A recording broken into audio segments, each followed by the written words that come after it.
राम जी की पावन छवि को अपने हृदय में विराजमान करके सप्त ऋषियों को बुलाया और सप्त ऋषियों को बुला करके कहा, राम जी ने एक कन्या ढूंढी है हमारे लिए, हिमालय की पुत्री है, आप जाकर के उसकी प्रेम की परीक्षा लेकर के आओ। सप्त ऋषियों को भेजा। सप्त ऋषि हिमालय की उस कंदरा में गए जहां पार्वती बैठ करके तपस्या कर रही थी।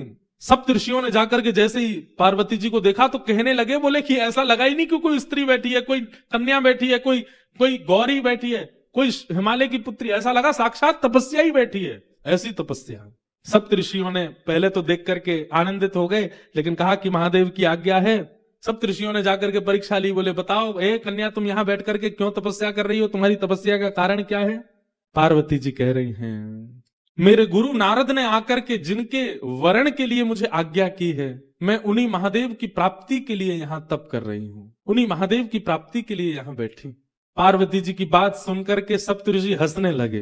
बोले, किनसे ब्याह करना चाहती हो? बोले, महादेव से। बोले, वो महादेव जिनका रहने का ठिकाना नहीं, खाने का ठिकाना नहीं, पीने का सोने का ठिकाना नहीं, भभूति रमा करके जो रहते हैं, भूत प्रेतों के बीच जो रहते हैं, अरे जिनके ऊपर छत भी नहीं है, आकाश ही जिनकी छत है, ऐसे महादेव जिनके खुद के पहनने के वस्त्र दूसरे नहीं होते, उनसे तुम ब्याह करना चाहती हो? भूखी रह जाओगी, भोजन तक नहीं मिलेगा तुमको। कैलाश में रहते हैं, इतनी शीतल हवा चलती है वहां, ओढ़ने के लिए कंबल तक नहीं मिलेगा, भोजन करने के लिए अन्न तक नहीं मिलेगा। महादेव की जितनी अप्रशंसा हो सकती थी, ऋषियों ने महादेव की आज्ञा से की पार्वती जी के सामने। उनसे ब्याह करने का क्यों मन बनाती हो? हमने तुम्हारे लिए उचित वर देखा, तुमने तपस्या तो की, तुम्हारा तप व्यर्थ नहीं जाएगा। हमने तुम्हारे लिए एक उचित वर देखा है, उससे तुम्हारा ब्याह करा देंगे। सप्त ऋषि बोले, हमने तुम्हारे लिए देखा श्रीपति नारायण, शंख चक्र गदा पद्म नारायण, वैकुंठ निवासी। हे पार्वती, तुम्हारे लिए हमने सुयोग वर देखा, जैसा तुम्हारा रूप स्वरूप है, तुम जिनके बगल में खड़ी होकर के बिल्कुल सुसज्जित लगोगी, वो तो श्रीपति नारायण हैं, उनसे तुम्हारा ब्याह करा दे।